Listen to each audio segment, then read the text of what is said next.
NHL frolic. That's it. You're here. I change the title all the time. Yeah, we're going to talk about all the stuff that's going on right now. I have no life, man. This is what I love to do. This is what I do. This is what I think about all the time. So I don't know how many people are actually going to come on, and I don't care because I like talking to Larry. Larry's got great takes. Larry made a little mistake there, and I didn't even notice you made a mistake where you didn't realize that the 18 million was already on the cap on Puckpedia for Carlson, and I didn't even notice you made it. I got to go back and look at that video again and how I didn't notice it, but that's fine. Well, my argument was like you can't afford them because there's no cap left. Yeah, you were saying there's no cap left. I think we were going back and forth, and maybe I wasn't understanding why you thought that, and I just whatever. So well, that's why I was leaning towards them not matching it. I'm like, there's no cap; they can't do it. Right. Okay. That might have been. Yeah. That. Okay. I get it now. Yeah, I get it more now. I didn't get it when you were saying it before. I just thought maybe you were thinking like long term or something like that. But yeah, they do still have problems when they do that because they might get they signed Mintayukov today, and honestly, they have high hopes for him.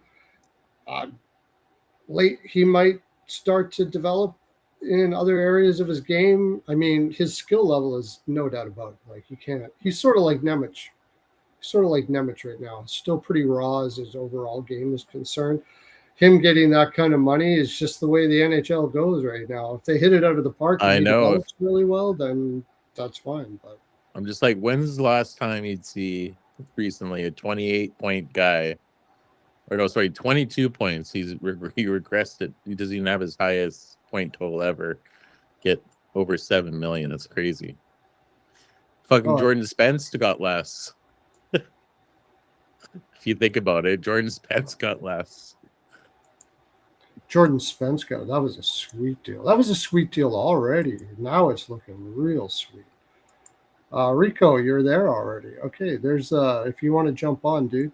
Not if you just want to listen in the chat, that's fine. I don't have your name on there today because I didn't think you were coming on. If you come on, I'll switch the title. That's you get. That's your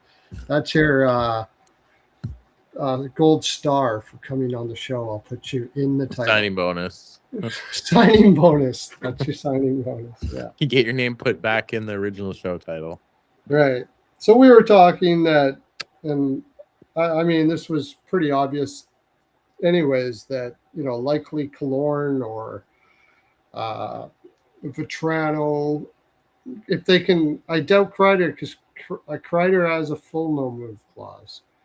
And I think they did a lot of swindling and talking to get Kreider to come over to Anaheim. So I just have a feeling that you can say whatever you want. Maybe Verbika's tight. Maybe it's more ownership puts him in tight spots. Or I don't know how this is with him. But one thing I do get from him is he does honor his word. So, if they did a lot of finagling to get Kreider over there, I just have a feeling he's not going anywhere unless he wants to. Rubik's gonna have to do a press conference when they decide to match or let him go. I wonder what that's gonna be like. Yeah. The questions he's gonna get asked, and he has to answer them politely and professionally. Where he wants to be like that. Oh, yeah. There's going to be a rivalry between these two teams for a while. For sure. I could see him probably throwing a chair when he heard this offer sheet game and just like I can just see in the border throwing it against the wall, like, kidding me? Yeah. I wonder, if other teams know more, have a better idea of these things happening before the actual team. Sometimes, that's one part of the NHL I'd love to be able to dive into is, agents talk, agents know managers are doing this, that, or the other thing. It'd be interesting to see how many things, like I already mentioned with Chicago. I don't know if they knew that this was coming, but I think I heard. I think they probably had enough rumblings to think that this was coming. And I still say the Bowen Byram deal was their way of handshaking with Bedard to say, "Look, we're bringing your buddy here," because players really do have other players that they're very close to, and some money isn't every little thing with players. It's not every little thing. If they have an No. opportunity to play with close friends or something like that, it's important to them. Think about it. It'd be like, I'm pretty sure Bedard was talking to Bowen saying, "Oh, I'm so excited for you to come," and stuff like that. And then all of a sudden he gets offer sheeted and they don't match. That would be Yeah. really shitty. Yeah, it just doesn't seem like, it seems like that was kind of orchestrated a little bit. Could be the same for Quinn Hughes in Minnesota too. You never know. Just be like, yeah, I'm looking to sign long term here, and then time comes. Yeah, I'm gonna go somewhere else. I'm gonna go to New Jersey. I don't think so. I think he's signing there. Everything points to me that he's signing there. It points, but you never know. Didn't you say players lie all the time? Yeah, but not to each other. And Larkin doesn't do what he did if he doesn't think Hughes is signing there. They don't lie to their best friends like that, to close friends like that. And I don't think Larkin does that. I think he just stays in Detroit. Everything kind of lined up for him. I could be wrong on that. He could be going there whether Hughes is staying or not. It's possible, but I think all the stars were aligning for him to go, okay, I've got enough courage to do this. Well, here's another angle to think about. So if his best friend is Hughes, what about the angle going into Jersey? Join the Hughes there. Because if he's good with one Hughes brother, they must be good buddies with all of them, or like to a point know them well. Oh, for him, no. Again, all the stars aligning is that Minnesota is more in contender phase. And I think the big one is he has a very fatherly respect for Bill Guerin. And after going through what he's gone through with Stevie Y, which was at the very least not the healthiest relationship, because there's talk about them not even talking to each other. And if a person is having problems with their boss like that, it's almost certainly going to spill into your family life. And I think that even between him and his wife, it's a big priority for him to be able to know that the manager he's going to trusts him, and obviously picked him for the Olympics, that they have a relationship with him and they're comfortable that this is a great person to be part of an organization with. So he doesn't know Maida, he doesn't know whatever. I'm sure he hears his brothers or whatever. That, I'm not saying it's impossible. I just think that is less likely. And also, he has mentioned publicly that he going to New Jersey might take the shine off of his brother and what his desire is to be, and that is a number one go-to center in his life. That was another thing too. I think it's more or less that I think playing together, it's all together. It's like three of them. I think that's bigger than just one person being better than the other. If all three of you got to play long term together, and obviously the ultimate pay is win a Stanley Cup together, which no real three sets of brothers was able to do. I don't think only two of the Sutter brothers won together once. Two of the Stalls have won together once. So it could be something that you wouldn't see. I think it would be more likely it would go the other way around. He would draw people to Minnesota rather. I think that's a big reason why Fitzgerald was fired. There was some friction there. and they're Yeah. hoping that Maeda smooths that over. Bill Guerin's doing a good job. Like, I still agree. I think Larkin does make more sense to Minnesota, but Minnesota needs to get what Detroit wants, or I don't think you're going to see a deal happen until that happens, or I it's think going to it be goes right down plan to B. when the bell tolls, and then whatever the deal is there is what the deal will be. That's what I think is going to happen. Or they just hand Larkin and say, okay, well, I guess you're coming back to camp not being the captain, or I Yep. have this deal on the table for you to go to Dallas or somewhere No, else. I think this is. I posted this on Twitter. I think, I saw, yeah. yeah, 90.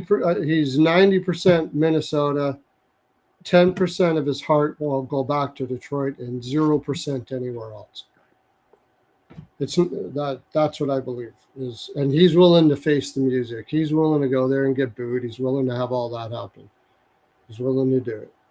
And I think Steve Yzerman is less willing to have that happen.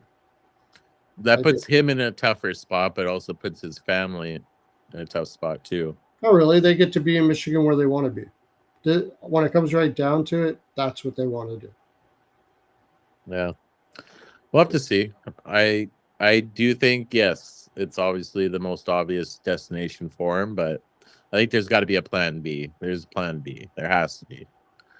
You can't just go all in or nothing. Like, I think if they're you're just very confident they're getting Larkin. I think they're very confident in it. And Guerin is offering low right now, like really low. And he's saying, like, he's doing it on purpose. He's saying nobody's going to beat this because he's not going anywhere else. And then as the summer goes on, when the crunch comes down, and so it's like always offer someone less to make more look good. In everything you do, if you can get people to expect less and then actually get more, it's the best negotiating tool you can do. So I think Guerin is putting it out there to say, in all honesty, all I have to do is give you your off, because nobody else is offering you anything. And you have to take Larkin back and figure out what you're going to do with that. That's all I got to do. So that's all you're getting right now. And then as it goes on, maybe Strommel the first or whatever, and he's working a 3-way deal. Then on the same note, though, Bill Guerin's going to start getting edgy. I mean, this is if there's one guy that's going to just play the ego game and take all the bullshit that could happen with Larkin coming back, Stevie Y's probably it. So he's got that on his side. In the end, I think it's going to be, a roster player of fair significance is going to be part of the deal, either 3-way or going to Detroit in the end. They had made a couple other moves, so what was it? The trade? It was, yeah. They Blake don't have Coleman, any cap space right now either. So roster players have got to move in the deal. Ollie Mata and Blake Coleman went there, so fill in some depth. Mm-hmm. Maybe it is kind of an insurance thing, because maybe Bill Guerin's like, hey, like, Steve Yzerman might not be bluffing, and maybe he will keep him. And so I got to make sure I have something to put a team on the ice that's still good until maybe trade deadline, when I can move for that big piece if they can't get Larkin out of there. Yeah, I think I haven't. I'll take without Larkin, they're not bad right now. Like, it's doable. They'll make the playoffs. Yeah. So maybe trade deadline's more of a bigger, like, if this Larkin thing keeps going through, like, eventually Bill Guerin's going to be like, if I need to win a Stanley Cup, and if I can't get Larkin out of there, then what's plan B? He's got to have a plan B. Well, let's see here. I think he's only got 2 million as it stands, right? 1.1, but I think, yeah, you can move. Oh, you have to put a defenseman on waivers.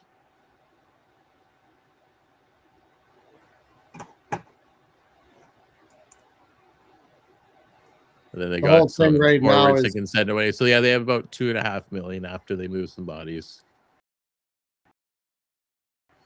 Right. So a roster player. Simple as that. If Yurkov they goes got cut. down. He's on a two-way. Hunter height goes down. So then they run 7D because they'll lose one of waivers probably. So that frees up another 1.5. So they have about 2.6 million in cap. So yeah, they have to move. I've been thinking it the whole time, and Brodeen would have to go to have a chance to fit it. That's what I've been saying and somebody the whole time. else. That's what I've been saying the whole time. So there's no way Minnesota's just offering Yurkov at this point, because then they screw themselves. Then they have to figure out something else and move somewhere else, another player. So you got Ryan Hartman, $4 million, 10 team, no trade. You're not moving Marcus Foligno. You're not moving Eriksson Ek. No. Boldy is what they're talking about now. Trennan, maybe. You could move Trennan, maybe, but you need an upgrade, so I don't see you moving him. So yeah, it'd have to be Brodeen. That's what I've been saying all along. Brodeen will be in a 3-way trade or something like that, and that's going to be the money that comes off the books, and then they'll have to use Mata as their third pair. And they got a kid down there. Can't remember his name now. He's almost ready. They'll probably play him on the 6th, and then, try to fill in that defense as they go. That's what I think. It's almost positive, because Brodeen doesn't have a no movement clause. No. But yeah, it seems when Minnesota's already made peace with that trade for Coleman and that, just to say, hey, like, we got some insurance here now. I think they built around the fact that they are getting Larkin, so they need those guys for when Larkin comes in and Brodeen goes out. Just follow the breadcrumbs, and it kind of tells you that's what's going to happen here. It's just a case like a 3-way trade or something. I had that one with LA, and people said, "Oh, they don't need Brodeen." Yeah, you do. Yeah, you do. You so do. And then it was Edmondson and something. I can't remember. And then if you're signing Quinn Hughes, he's gonna get the bag. Bobby Brink's gonna get a raise, not much, but he'll get something. He already got it. Less. He took less. Next year. I know. Next year I'm looking at. So Hartman, if you're going to re-sign him, he's going to get more than $4 million for sure. It's hard to say. Like Coleman, you might not bring him back, depending. Nico Sturm, you probably want to bring back, but depending on what the price is, they're going to be tight for cap next year. Because when's what Quinn Hughes is going to get? He's going to get at least 14, right? 12 to 14. He's getting more than that, probably. Yeah. So then what do you do for cap wise next year? Even if it goes up another 40-some million next year, I believe, didn't they? If I remember correctly. 40-some But they have 1, 6, 7, 8, 9. They have 10 players signed with 40 million. And if you sign Quinn Hughes to 18 million or 16 million, there you go. Now you're down over a third. So you have to remember that. If he signs for 17, that's 35. So they got 19 million to fill the rest of their roster. Hartman, he takes 9 roster spots. He takes cap-friendly deals constantly all the time. He might not this time though. It's his last chance to make a good contract before. He wasn't his last time. He could have signed for more. The guy just bleeds. That's why Hartman just won't be part of this deal. The guy just bleeds Minnesota. He's fucking. He doesn't seem to care about money or anything. But they signed 17. They have 45. What does that give them? 23 million. I look at it. I don't know if Quinn Hughes is gonna have to take less if they want to build a team. Otherwise, Quinn Hughes and Kaprizov's gonna have to carry you. 23 million next year. So you You give look at all the 6. raises in the NHL, all the You give 5 to Harmon. Brink is going to be probably, depending on, we don't know how good he's going to do this year. Maybe he's got arbitration rights, so he's gonna get on the higher end. So yeah, depending what he does this year, but he's probably at least a $4.5 to $7 million player, depending on the season. Coleman probably signs for 5, so that's 9. That's 20. That's got 10 more million to sign your bottom players. Oh yeah, you got the Spurgeon issue. I think at 36, I don't know what he'd get. I don't even know if you worry about it. Well, unless he wants to go, they'll sign him. Maybe take something a little bit cheaper, but won't be much cheaper. Yeah, it'll be in the $5 to $6 million range, or they do what Florida does and sign him to an 8-year fucking contract, and he retires. His contract's done when he's 40. And the other thing they're probably going to do is Gustafsson will be traded after he gets back. They don't need Gustafsson and Wallstedt. That's $6.8 million somehow. Whatever they could use it to fill. I didn't look at I didn't look at the contract for Marchand. That is it all front loaded with signing bonuses? Retirement makes even more sense if it's front loaded with signing bonuses. Then when there's 2 years left, it's just straight salary almost. You just who's that? Who? Like Marchand. I'm thinking the guys that like Marchand and Gudis when they sign those. Yeah. I'm wondering how front loaded they are. Probably pretty heavily front loaded, yeah. Because they could retire and then they've got most of their money anyway. Yeah, they get most of their money anyways. Yeah. Yeah. This is smart business right here, man. Smart business. Front load, old guys, they get all their money anyways. And if they can't retire because the money still counts towards the cap because they signed it after 35. So they would have to buy him out. Yeah, buy him out still. But they got most of their money anyways. But they got most of their money anyway, so it doesn't matter. Ken Mizrahi, soccer is now your favorite sport? Okay. Other sports would never. Brazil is out today in soccer. I was watching that game at work. I'm like, is this actually happening? I'm like, wow. That was a great game. I'm pretty positive no other sport would take over hockey for me, but I purposely don't pay attention to other sports much because hockey takes up enough of my life as it is. I don't need to go into anything else. Imagine if we had the announcers from soccer and hockey. That would be insane. Oh, yeah. That's what hockey needs. The guys are just like crazy announcers when a goal goes off. Yeah, but the only thing is things they can save their voice until something actually happens. In hockey, they'd be screaming the whole freaking game.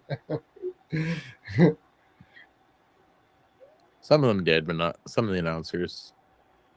I'm drawing a blank. The guy from Buffalo that. Oh yeah. Love him, and I'm not very good with broadcasters, but I should remember his name because that's Ian's favorite. It's the reason why he's a Buffalo fan. Or was it? I gotta look. Oh, Rick. Generette. Yeah, he was great. I loved watching Buffalo games just because he called it. It made it so entertaining. And so many legendary calls, too. When I first started watching hockey, I remember it was one of my first games, and I remember when Pat LaFontaine would score like Pat LaFontaine. Yeah, Rick Generette. I don't know why I forget names in general. So that being said, there was that, what if Anaheim does not sign or does not accept the 4 first-round draft picks? What happens if take the 4 first-round draft picks, and we had the possibility that, well, one of those guys, well, somebody's got to go there in Philadelphia. Somebody's got to go. And it seems like the easy out, which isn't easy because I love the guy, but if he is, it's probably Tippett. And I sent it to you immediately, like, because you were talking about it, Tippett. I'd love Tippett, but yeah, it's hard to move him out of there. But if he's available, there's going to be 20 plus teams saying, "What do you want? What do you want? What do you want?" Philadelphia guy, I did the trade. I didn't even think about it too much. I just said, is it Hensler and Greg? And I was like, Greg, yeah. And done. The guy came on and right said, we're stacked on the right side. We don't need Hensler. And you're probably right. But I think it can be done. Like somebody put Halliday and 2 firsts. Sure, if they want Halliday, go for it. Halliday and 2 firsts. 2 firsts. We can sign it. We can get a fourth line centerman. That's easier to find. Well, what about the 2 firsts? You okay with that? Depending on which 2 firsts, yeah. Yeah. I think that's kind of what you're getting for Tippett. If you look at their roster, I'm not sure they're looking for players in return in that deal. They're just looking to get cap space. Well, they need a body for sure. Like you can't just. Halliday would be good. I mean, like I'm talking about big players. They're stacked after they get Carlson. They're pretty young. They already are having a hard time getting price time for Michkov. So I think Halliday. I like Halliday a lot. I really think he's got a lot of upside. If there's any weakness, is their 4th line center, and they get the 2 firsts that they can use to improve if they have injuries, or they can use them to keep that pipeline going down in the bottom. So I'd do either one, 2 firsts for Tippett or Halliday in a heartbeat. Tippett's worth it. Even if we got Halliday and 2 firsts. Because what you have to remember about is right now Ottawa's just entering that win now window. In a couple of years, they're going to be in that win now for a few 2-3 years. So where they're going to be really good, and if you can get an own Tippett, that's going to be more valuable than 2 firsts that are going to take 3 to 4 more years to develop after you draft them before they do anything. So I would take Owen Tippett now and give up 2 firsts. Yeah. Depending on the firsts. Yeah, you could do top 10 protected or something like that. Give them Florida's first that they gave us 2 years ago. Yeah, I don't know which ones that they would be into, but you'll get one good first. I can do that. Sure. Go ahead. Just Jordan's asking for Halliday's player cards. Sure. Halliday, yeah. He's didn't play much, so it's not going to be much. He played lower competition, but defensively, he should be okay. Point-wise, he'll be okay. Like, he's just going to be low, but he's a big guy. I've seen it before, but I don't really... which one do I have? Oh, I have Ristolainen up there right now. Because somebody was saying Zub for Ristolainen. I'm like, it's pretty much lateral. No, we're not trading Artis Zub. Not a chance. I think that's a lateral trade. Ristolainen has become about as good as Zub, and he's bigger, but Zub has different skills or all that kind of stuff like that. Zub and Sanderson work so well together. You're not touching that unless you can't. Both of them have had injury issues. Like it's very lateral. Zub's been more concussion based, but this year wasn't too bad. It was hurt a little bit. In the playoffs, that was a big one. Zub. Yeah, but what was I looking up? Halliday? Not Roy Halladay. Oh, 0 competition. What the heck? How do you do that? It's not. No, he just played very little, but he definitely he was on the second line for a little bit, so he was playing against some kind of good some competition, but yeah, I don't know what zero's this not right. competition thing is all about. This must be because they didn't have enough data to give a number. Because They it's didn't have enough data. impossible. Yeah, It's impossible to have zero competition. yeah. Uh, So yeah, but like I said, in the mid for defense, offense. he's got 99% goal. He's got, yeah, but that's what I like about him is he does have a hell of a shot.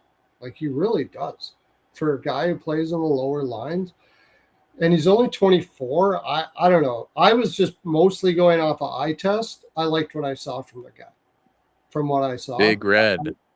I think he's got a lot of up. I think he's got a lot of upside in the sense that he'll be an NHL player for sure. And I like his intensity. I like a lot. I like him. I just think he's a good player. Noah McCann, Jordan, Lafreniere, or Tippett. I'd be happy with either one, but we need a Tippett more than a Lafreniere. We need a tip. Everybody needs a Tippett more than a Lafreniere. I would rather go Shane Wright at buy low and hope he becomes Kyle Turris 2.0. I think he has a good chance to break out when he gets moved to another team. The guy might have been a little bit high on himself, but then I think he's come down to earth. And Was that right? Shane Wright? Yeah. Is that what you're talking about? Nah. Shane Wright was a little high on himself at the beginning, and I think that's kind of why he dropped. He's risky, and he's still high on himself. He hasn't changed. Well, I think you're going to need to humble the kid. He thinks he should be playing top six, and he hasn't been able to handle bottom lines yet. We have to think that's although he has improved defensively every single year against the lower competition, so that's a good sign.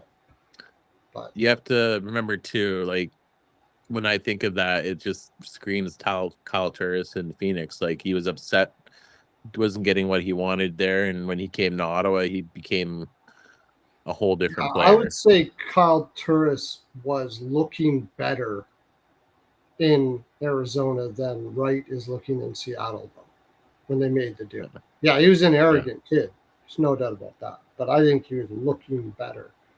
He was arrogant. He's young, but people that talk to Kyle Turris now, he's like a very kind, down earth guy. Yeah, he grew up. Yeah, for sure. Yeah. And probably Stephen will Wright, not Stephen, but Wright will too. Tyler Wright probably will too. So I don't know. Shane Wright, but he's not going. But he is not as good as a player on the ice as Turris was in Arizona. That's the thing. He's not as good as. But it's very similar. You're expecting both high draft picks. Both came onto a team where they basically didn't have that spot to be a top line player or top six, and Turris just took it further. You only have to beat out Chandler Stevenson, dude. That's all you got to do is beat out Chandler Stevenson. True. And he's not beating out Chandler Stevenson. That was the whole point of Seattle. Their model is to get guys like what's happened in San Jose. They got Trouba and Nurse. Everybody's upset. In their minds, we know that they're not top centers. We don't want to take a spot from our young defenseman, top defenseman, I should say. We don't want to. We want our young defensemen. They have to be able to beat out Nurse or Trouba, or they won't get that top spot. So that's what and that's what Seattle's model is too. Yeah, we're paying a shitload for Chandler Stevenson because he's a spiritual guru in the room. That's why I call him the spiritual reach around guy. He's apparently an incredible motivator and great for young players and all that. But on the ice, you got to be able to beat him out. If you can't, you're not getting the minutes. And he's mad because he's saying, I'm better than him already. And I'm sorry, you're not. You're not better than him already. And now he's asking for a trade. So, well, can you bring up Shane Wright's card? I just want to see his. Yeah, sure. Do you get the year over year or only the last year? 3 years.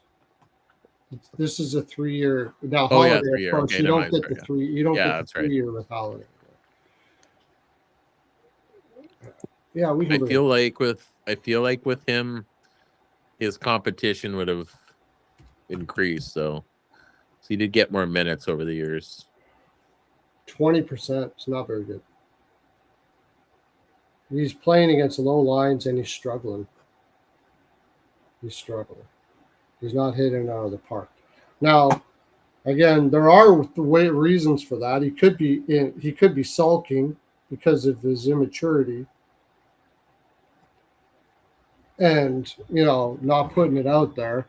I think it was McCann who said one of the things he said in an interview just recently is our young players have to take things more serious.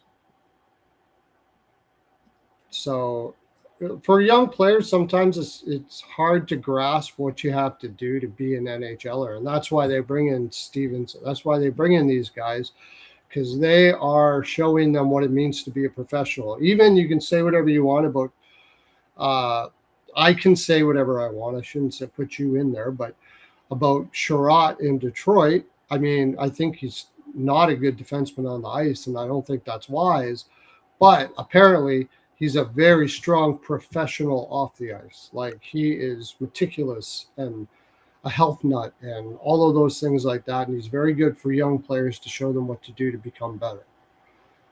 So if this kid's not, 22 now, if they feel like they lost the script or he's lost the script or isn't in it back or is just plain outright saying, I want out because I think I'm better than blah, blah, blah, blah, blah, whoever's getting him is buyer beware.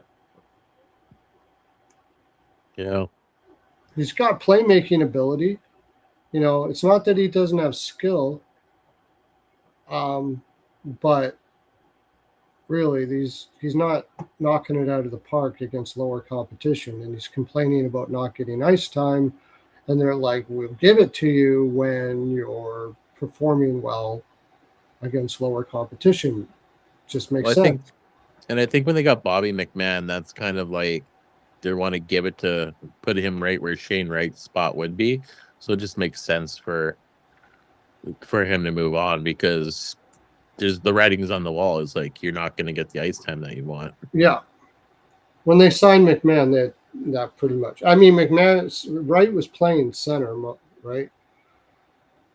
So it didn't really take his spot, but like you got to be able to beat Chandler Stevenson out.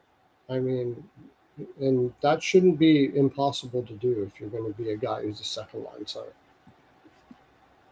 That's their model. That's the way they work. They don't just gift young players spots. And there's a philosophy that goes both ways. The people say, well, if you gave him an opportunity to do it, he would have more confidence and then he would be more successful. Now, if there's a general manager that thinks that about Shane Wright and they are correct, they probably got a good one. It's hard to say. I think there's more to him. Like I said earlier, I think Winnipeg should be all over this. Buy low, get a guy that come in. Like I think that's the perfect player for him. Like I don't know what Winnipeg's waiting for at this point. Like give them a first round pick and something. I don't know. I want to give them a first. That's probably what they're waiting for. I don't want to be. Winnipeg can't afford to be throwing around first like that on a risky player. But you have control of him for a while. It's not like he's going to leave in the next year or two. Yeah, but so you're getting a first, and if you can get Shane Wright's value up, you could flip him for more if you didn't want to be in Winnipeg. So you're going to get that first back one way or another. I agree, it's a good spot. I don't think they're getting more than a second from anybody for Shane Wright. I think they get a first. They'll get a first for him. Somebody will give him a first. I doubt it very, very much. Very, very much. If anybody if they could get a first for him, he'd be gone already. Gone. Well, the reason why he's worth a first is because he's got upside still, and his cap hits under $1 million this year. That's what the first is worth. You can put him on any team pretty much at under $1 million. I think there's an understanding around the league that this kid's got an attitude problem, and he hasn't progressed very well. So he's wanting out. So teams have the leverage. That's not every story though. Like, so look at Kyle Turris. He sat out. He's like, trade me or I'm not. They didn't get much for Turris. What did they get for him? second rounder or something Yeah, like that. exactly. That's about what you're But getting. I don't remember Kyle Turris trade. I can't remember now. Everybody was like, why did we And get that? again, Turris had more skill. Oh, David Rundblad in a second round pick. That was Yeah. what it was. And Rundblad Turris didn't had more do skill anything. than Shane Wright. Turris was a more skilled player than Shane Wright. So, attitude problem with more skill. Shane Wright doesn't have that kind of skill. Shane Wright projects to be like 40-point defensive center, and he could be very good at that. That's Do you know what turned around Kyle Turris? Is he played with Daniel Alfredsson when he first traded there, and Alfredsson said, "You want to be an NHLer? Here's what you got to do." And he took him under his wing, and he wouldn't have the career he had without him, I don't think. And he's thanked Alfredsson so many times about it, just saying like that guy cared about his players, cared about his team, cared about everybody on it. And like you see Alfredsson out there with the players still these days, playing keep away at the end of practice. And but for every Turris, I can probably name 4 players that didn't do that. Correct. That had the attitude problem and didn't do that. That's why I'm not giving up a first. Odds are this kid ends up not being a Turris. Well, so Ottawa gave up Rundblad, who was a first round pick, and a second. So he gave up basically a chance player like Turris, who was like a 20th overall pick or whatever it was, and he gave up a second. So I feel like it'd be something similar. If you're not giving up a first, it's a second and a player. I think they get a second for him. That's what I think. Maybe a B prospect or something. Maybe, but it'll be a second. I don't think teams are scrambling to get this kid. I don't think they'll say, "Hey," they're calling up saying, "Look, we'll give this kid a shot, but I'm not throwing a wad at him." You got, I mean, they have very good character players there. They have Eberle, they have Stevenson, they have McCann, they brought in as much as I don't like him as a player on the ice, Lindgren is a great character player. Larson is fantastic character. Not good on the ice either, but character, yeah. These guys are true professionals. If they weren't able to get Shane Wright, it's pretty tough for me to think, for other teams to think that they've got the magic elixir. Yeah, Turris was third overall, and the argument is Shane Wright was supposed to be first overall, but he dropped because of his attitude issues.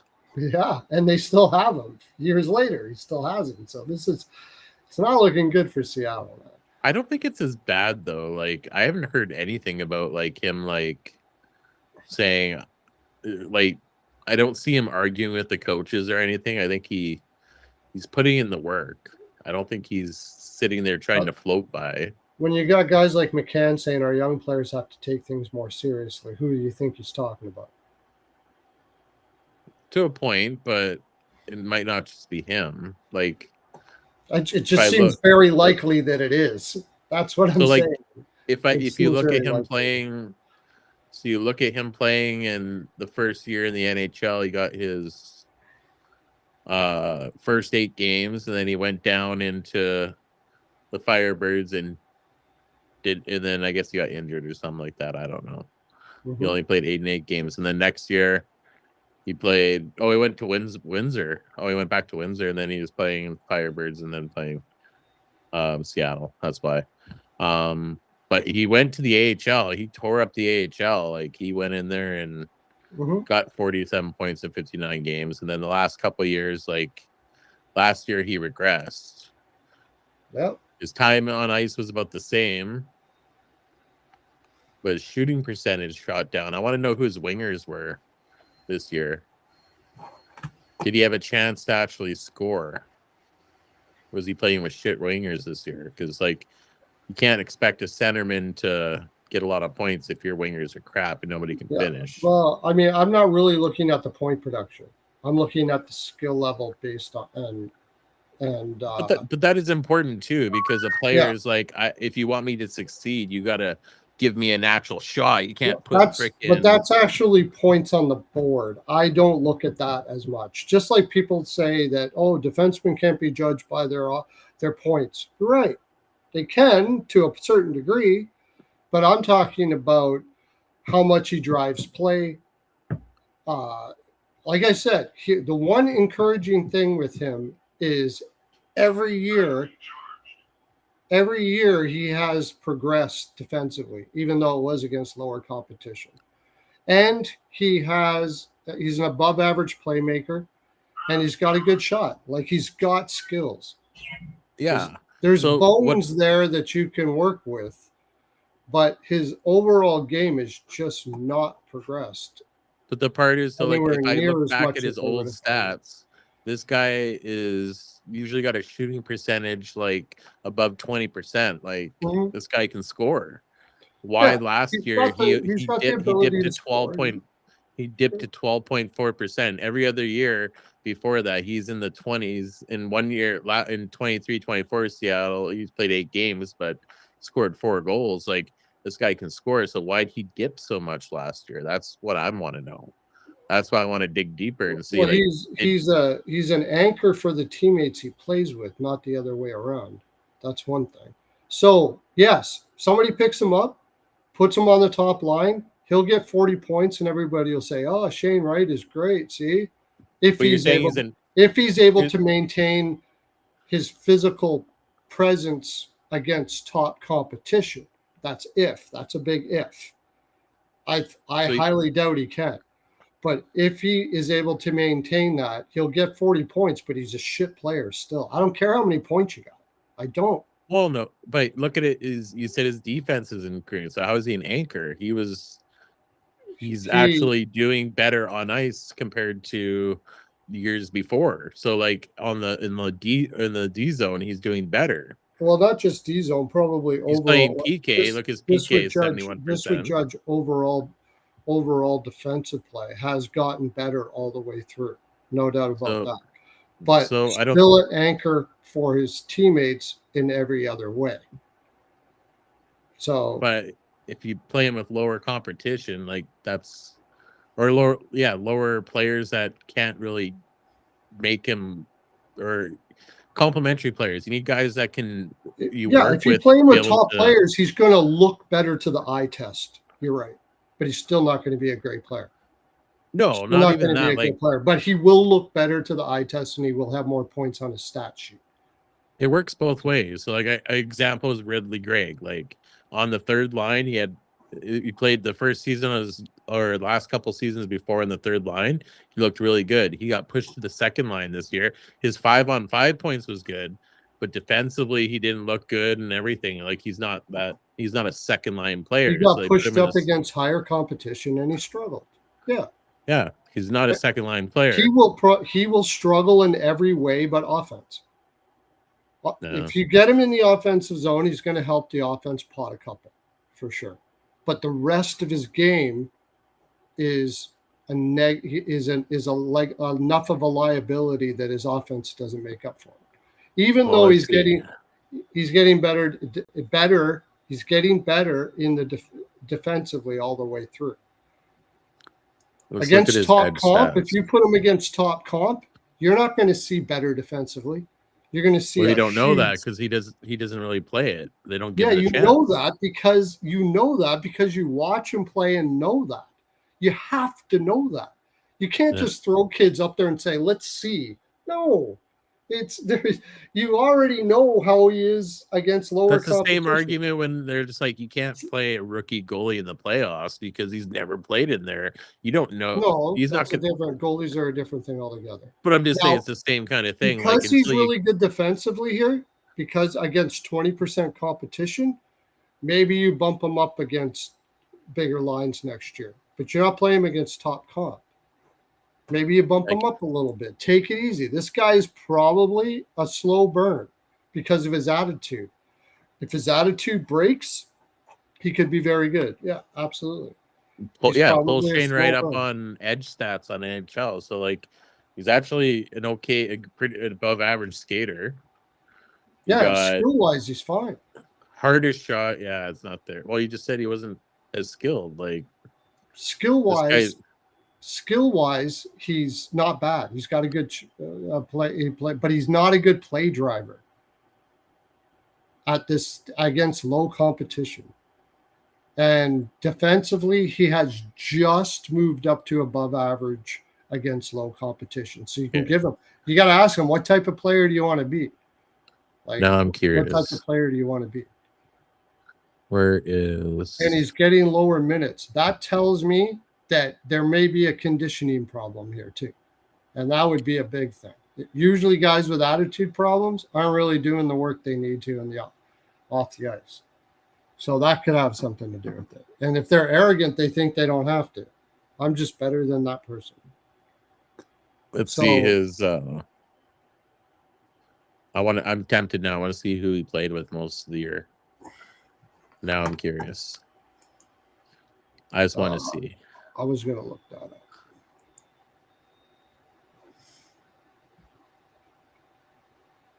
Okay, so we got Wright.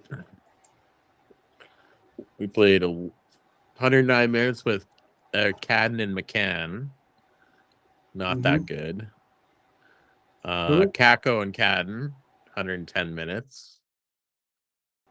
That's about it. Yeah. Is that like McCann might be nice to have, but McCann and Cadden. I don't even know who Cadden is. I've never even heard of him, actually, to be honest. Yeah, the rookie. The rookie. Yeah. The rookie. And Kako and Cadden. And he played with Kako, who is their second line right winger. Nothing wrong with that. For 100 minutes in the season. And he still produced. Like, I want to know. I wish they would break it down more. Puck or Money Puck could, where he got all his points with. I guess you can go by game. But I bet you if I'm looking up on Money Puck. Money Puck does it where you can see the time different players have played together with for the season and what their expected goals for and all that stuff. Because when you look at 13 minutes a game, and he had 1 minute, just over 1 minute of power play time, and he pulled 13 and a half minutes a game, which is basically like third line minutes, but they gave him some decent guys to play with. But I mean, nobody was knocking out of the park point wise here. I don't think 27 points for a 22-year-old in this team is all that bad as far as point production is concerned. It's his overall game in general that is a problem against top competition at 22. If you put him up, try to play him up. Like, okay, if you play him with really good players, but you're not putting him up against really good players, he's going to get points. If you use him in a sheltered way where he plays with really good players when like third and fourth liners are on the ice, good for you. You play him against shutdown lines, this guy's going to get absolutely screwed. So here's a stat here. Think of it this way. So if Money Puck's right, which I think they are, so Shane Wright, when you look at it, he's on two lines. The lowest he can go is minimum time 100 ice minutes together, or 100 minutes together on the ice. So if he played 13 minutes a night times, how many games did he play? Or the stats. Shane Wright played 74, so 13 minutes a night on average times 74. That's 962 minutes of ice time he had. If you minus over 100 minutes he was with McCann, so 109 minus then with with Kako 110. Where's the other 743 minutes? So was he jumped around in the bottom lineup having different partners every single night? Because how is he only on those two over 100 minutes? So now when you look at that, is that fair to say that he could have had a really good year if he had that many different lines? Like, he was just getting jumbled together with whatever it puts at the bottom. So how do you expect him to have a good season with that? He doesn't have regular line mates. My guess is that people didn't like playing with him. That's my guess. I think this is more of an attitude thing than anything. But then Another reason also, why you don't get minutes is if you're a whiny bitch to the coach. He's not going I to give you minutes just for that alone. see. I can't say I've watched many Seattle games this year because I can't watch them all. It's impossible. But I don't remember recalling seeing him yelling at the coach or Oh whining no, on the no, he bench or doesn't. He's whatever. not that kind of guy. But you don't necessarily see it on the ice either. No, but if you're in the heat in the moment and I've you're that type watched of I player, watched you're a gonna bunch of them. He didn't play with all that much intensity compared to the other his teammates. That's for sure. like. Can we agree that if you see those numbers, that was Shane Wright, regardless if we don't know if he's a super whiny player and the coach hated him or something, or could be the coach that hated him. Was he given the best opportunity to produce this year? I just see a whole bunch of red flags. That's what I see. I see a whole bunch of red flags. So if you're bringing the guy in, you got to be honest with him right off the bat. You got to say, we're going to give you a shot here, but we see a whole lot of red flags. So you got to prove us wrong. Yeah, And I would even tell them, this is what we heard. And I don't even want to hear your answer to what this is true. This is what we've heard about the situation that was going on in Seattle. That could be absolutely not true. I don't care. I don't want to hear what you have to say. All I want to do is see it on the ice. Yeah. We heard that you're not committing to training in the off season. So what are you going to do to prove to us that you're doing that? That's what I want. Before I even acquire the guy, I can talk to his agent, say, this is what we expect out of this kid. This is what I expect if we're going to trade for him right now. And I don't want to hear anything of it. I don't want to hear his mouth. I don't want to hear his words. I don't want to care. All I want to see is action and him proving it to me.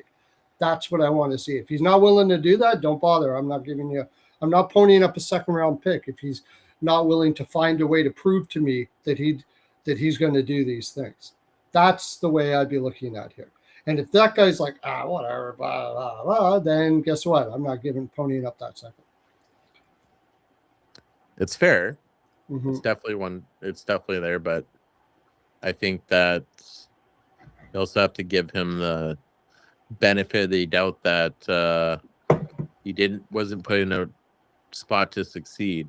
Possibly, also. But I want to know I have my reasons to why he wasn't given the put. I'm looking at it could be two ways. The coach is really stupid and kept on giving you different line mates, or it could be that nobody wants to play with you. I don't know which one it is, so I need you to prove to me which one it is. That's all that matters. That's when you're being totally honest with the player, right? Like, prove to me that whatever it is, that everything I heard is wrong. And tell me how you're going to prove that to me. And if it's wrong, that'll be easy for you, right? If it's not, you're going to scoff. So it's tough. Like, that is what's out there on this guy. Is it right? Is it wrong? I don't know. But that's what's out there on this guy. Pettersson, what's out there on this guy is the reason they can't move him. And it's so far out there, their actual managers are saying it in public. So yeah. That's more than a red flag. That's like, wah, wah, wah, wah. Huge alarm. Huge alarm. Nobody's trading for that guy. Same reason.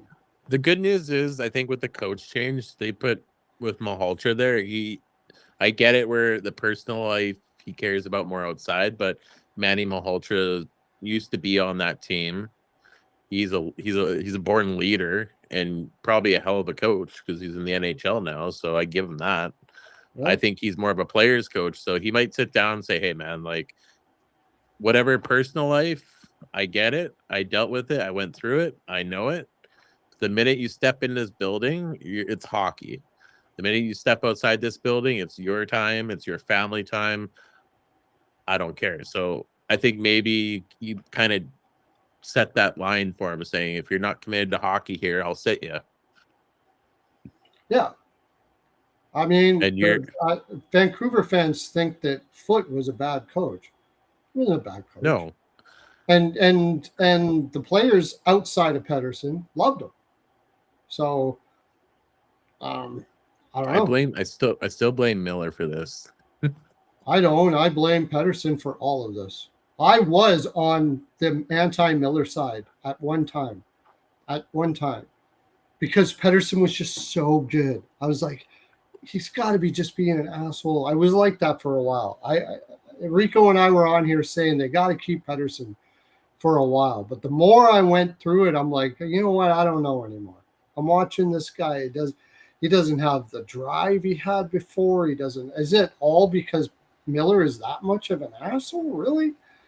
Or is Miller being an asshole because he kind of is one, but he has a right to be in this sense? Not a right to be, it's just something that he's going to do. And that's what it seems like it turns out to be. He's old school, kind of, what do you call that type of male, whatever, what's like guys that are like heavy in working out stuff. What do they call them? Growly type guys, soldier type guys. They call them Sure. something A, whatever. Asshole. Alpha. I don't know what it is because I'm certainly not it. Alpha. No.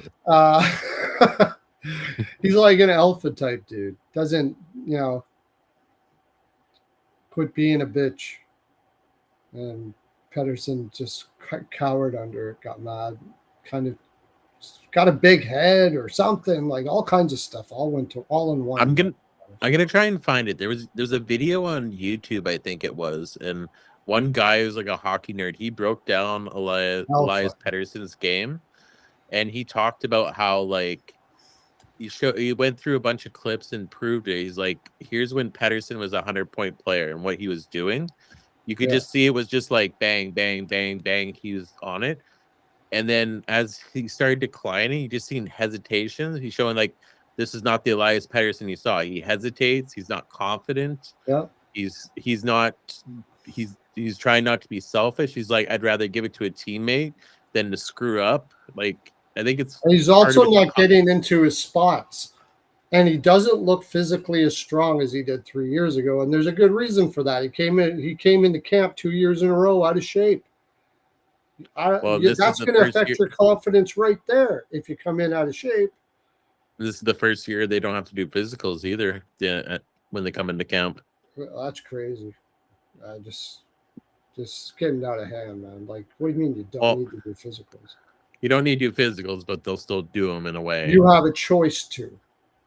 Is what it is, I would imagine. Yeah. This has got to be this has got to be the Patrick Lyon name, right? You got a choice, but if you don't want to do the physicals, here's one way we can tell how good shape you are: suicides. See how many suicides you can do before you drop on the ice and can't go no more. If you don't want to do a physical, all the teammates are going to hate you because they're going to get bag skated for days. And you're gonna get bag skated for days. So it's you think you're in good. If you say, "Oh, I'm in good shape," oh, you think you're in good shape? Okay, well, after practice, come see me, and we'll make sure you're in good shape. They won't do it as an individual thing. They'll do it as a team thing, and then the teammates will be like, "You fucking asshole, take the fucking physical. If you're out of shape, we're having to deal with it because of your bullshit." That's what they do. They let the players beat them up. There's some coaches out there that would be like, yeah, you're going to run suicides. And, the first person that quits on me is off the team. Right. So better not be you or stuff like that. Yeah. Yeah. Just like, let's see how far you can go. Because I think that's what'll happen. Like, if you're not going to do a physical, they'll find out another way. They'll find out. Yeah. Quite often, you already know just by looking at them. You can see, yeah. Yeah. Especially with Michkov. I swear to God, it was really close that Michkov didn't even make league minimum. That's how bad it was. Now, the fact that kid still got the points he did and everything that he did in that case shows you that he's one hell of a talented kid. And I think from what I understand, when he went to the Olympics, or when he didn't go to the Olympics for that time, he just crushed it in the gym. So I think he's going to crush it all this summer. And that kid's going to I'm taking him over his points for betting. I think that kid's going to crush it. He just made a mistake, whatever it was. I think he got in trouble in Dubai too and stuff like that. He got his money and yeah. things got a little out of hand. You know, you get the ladies, you're having a good time. Oh, I'll work out in another month or whatever. I'm not putting the kid down. I would do the same thing. It's just he made a mistake. So as long as he turns it around and gets back in shape again, it'll be fine. But Pedersen is going a little long here. This isn't just one whatever. Yeah. What was did you see the article from a couple weeks ago that apparently there was two guys in a cab or something in Florida with Kuznetsov, and they're like, oh, they're doing coke. Like, oh, is that right? Spotted. Just let me see with two. It was just recently. I don't remember what it was. I'll tell you what. That's funny that you mentioned that because there has been talk already of Kuznetsov being quite a partier. It's always been. Oh yeah, 100%. But guess where he's going? Guess where he's going now? He's going to Camp Crosby. Is it?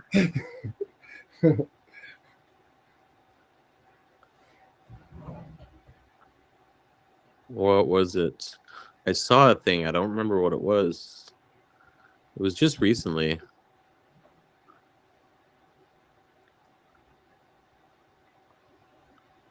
Jordan, did you see that? With the Kuznetsov, he was like in a cab with spending time with there.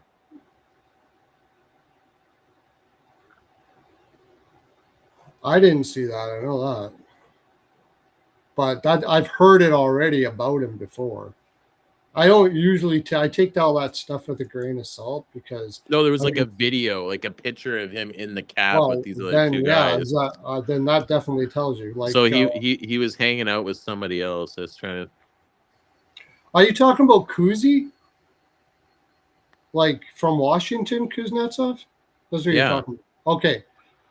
Yeah. Oh yeah, he did coke for sure. No, it wasn't just in a cab. They had a picture of him in a room somewhere. He had the plate up, and there was like rolled up $100 bills with a big smile on his face, and it got on social media for fuck's sakes. That Kuzi is well known for his party and shit like that. Absolutely. I was thinking of. I'm sorry, I heard the wrong thing. The guy that just went to Pittsburgh. I heard rumors of him in that regard too, but I mean they're just rumors, so I don't know for sure. But the Brown teams, it makes me think that there is a possibility that maybe he doesn't. He went from Calgary to Pittsburgh, Calgary to. Or Mike got the wrong player. Is it not? Vancouver to LA. Kuzmenko. Andre Kuzmenko. Andre Kuzmenko is who I was thinking of. Maybe that was who it was.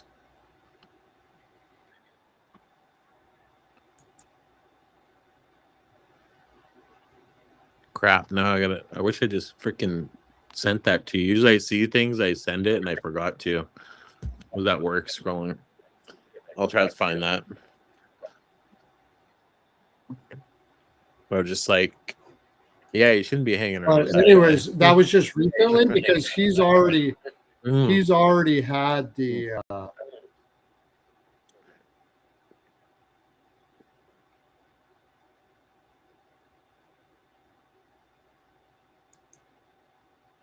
When he was in Washington, he already had that. He got suspended, 100%. I think. And wasn't that the Olympics too? Probably. He hasn't changed much. Because he's in the KHL now, right? Yeah. He tried to come back, but nobody wants him because he hasn't changed a bit. That's what I heard. It was actually Jimmy Murphy that told me that. Jimmy Murphy. There was talk about him going to Montreal. Jimmy Murphy knows everything about that Atlantic division. He's a pretty good insider for that. And he said, nah, he hasn't changed a bit. He's not going to Montreal. No. I'll look at that. Yeah, those guys, they just you can't really hide it. Like Grant Fuhr was probably the biggest partier and coke No, user of the I NHL. wouldn't say that. Grant Fuhr was just the one that got caught. I was a bartender in Edmonton at the time in the trendiest nightclub in Edmonton. Yeah, no. Out. Mark Messier was a freaking crazy fuck, man. Holy shit. I don't know how that guy played as much as he did. Semenko had a nameplate on the end of a bar with not Huddy Brown. And they had their own nameplate at David's Lounge. They used to pile beer cans in front of them and make like they drink like 30-40 beer and then go to and play the next day. Yeah. Yeah, those guys were partiers. Well, we heard all those. I've heard all those stories. So David Semenko's son Jason lived in Dryden, and he used to bowl and everything. So he'd tell those stories to other people, and then everybody would get to know as like some of the craziest things that you'd see. Don't hear that, like you wouldn't tell probably anything that was like, I never want to shame my dad, but you could tell there was some partying going on. Yeah, well, Dave went to rehab when he got traded to Toronto. He stopped drinking when he got traded to Toronto. And then he came back to Edmonton and he got a job for the Oilers doing something. And we were doing his landscaping. And I talked to him all the time. So he was sober after he went to Toronto. He said he had to. He said, my body was breaking down. I had no choice. I had to stop. Of course, 100%. Crazy how those players look at Theo Fleury, man. That guy, imagine if that guy was sober. That guy was insane. And he drank every day. But you have to remember all the crap he went through too. So yeah, of course. I know. Yeah. I mean, he had a tough life. No doubt about it. He went through that. And of course he used alcohol to appease himself with whatever. And still was 140-point player. So, he was freaking crazy. That guy, he's one of my favorite players of all time. I didn't know all that was happening, but Theo Fleury is one of my top 10 faves of all time for sure. Yeah, I liked him. I got to sit in one of his. He came to our high school, and I was in high school, and it was kind of cool to see that. And he talked about. It's like, we don't sugarcoat things here. I'm going to tell you as it is. There's swearing that's going to happen. I'm just being real. I'm going to be real. Yeah. And I thought it was great. Yeah, I've never met the guy, but I hear it is. I never had to talk to him, but just listening to talk, like you can just tell the pain and the suffering he went through, and you're just like, holy crap, I feel bad for this guy. He's still not in the Hall of Fame, which is shocking. I know. I've listened to his. Stupid. I've listened, and you know what? Like people talk about who's going to be in the Hall of Fame. I'm like, if Theo Fleury is not in the Hall of Fame, there is no Hall of Fame. Shut up. Well, I think the reason why he hasn't gotten is I'm very all offended by any a little by that. Politics or some. Yeah, I think that's the reason. But it's kind of coming out. It's clearing up now, like what happened, and so maybe that puts it more back on the radar to get him in. He'll probably get in there. I think he got a window where it ends, right? Where you can't get put in anymore. But is there? No, like people die and they end up. Isn't there? In the Hall of Fame. Willie, what's his name? Willie O'Reilly got into the Hall of Fame. Time after you retire? No, Willie O'Reilly got put in the Hall of Fame. Yeah, I think that might have been a special thing that they did. I think he got an exemption. Willie O'Reilly. What was it?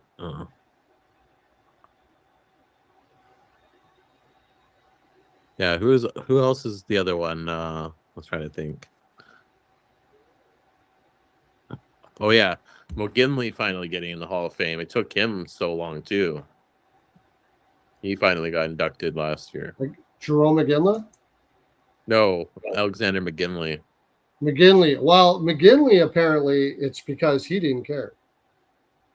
He told Oh her, no, yeah, he said I won't show up. I don't care about it, and yeah. like you got to show up for the event. You're being honored as hockey's best, and you're He just didn't, like, I don't give a shit. Well, maybe we don't want to honor this guy then if he yeah. doesn't give a shit. Like, Yeah, I can kind of understand that. If the guy really doesn't care, then, maybe put in somebody who does care. I do kind of understand that with McGill. But they eventually did put him in.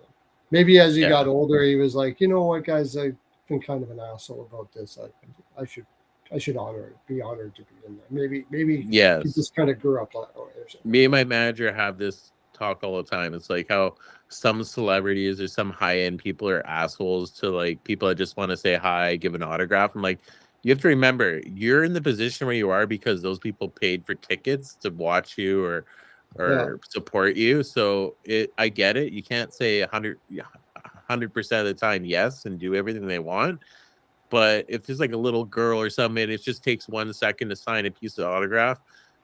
You should be thankful that you have that privilege to be able to do that and make what you are like.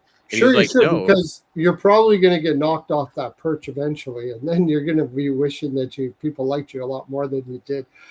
But a guy that was just like you just said, from what I understand, was Patrick Waugh. Patrick Waugh used to run away from autographs. He hated it. Yeah. And I think he grew up obviously too. But I still try to get his autograph. I have his rookie card. and I'm like, when he was coming to Winnipeg, I'm just like, okay, so the entrance here is where the bus comes, but you can't get close to that guy. Not a chance. So at least here in Winnipeg, and I want to get his autograph. But not unless I buy it. I'm not going to get him to sign anything. I'll never get to meet him. Probably very private guy. He doesn't like to be out in public. You're right. Doesn't do any signings or any touring or nothing. Yeah, like some people just don't like that. Yeah. Like how many times freaking Glenn Hall or all of them do the old timers tours across Canada? Like, man, you can go and sit next to them and have a conversation if you wanted to. It's super easy. Yeah, I mean, part of this is a reason we've talked about, like the whole Canadian team thing. I think there's a lot of players that just are very uncomfortable around people, and if they are known everywhere they go, it's not easy for them. And you can say you're making millions, suck it up, Buttercup, but really, like, I'm talking about serious anxiety issues, and people also just want to just relish the time that they can be with their family and not be bothered. Somebody, who was it, Clint Nickerson up here brought up bullshit. They're in the position because they worked hard, which is true. That. And also he said, no, this is the one I like. Approach at the right time.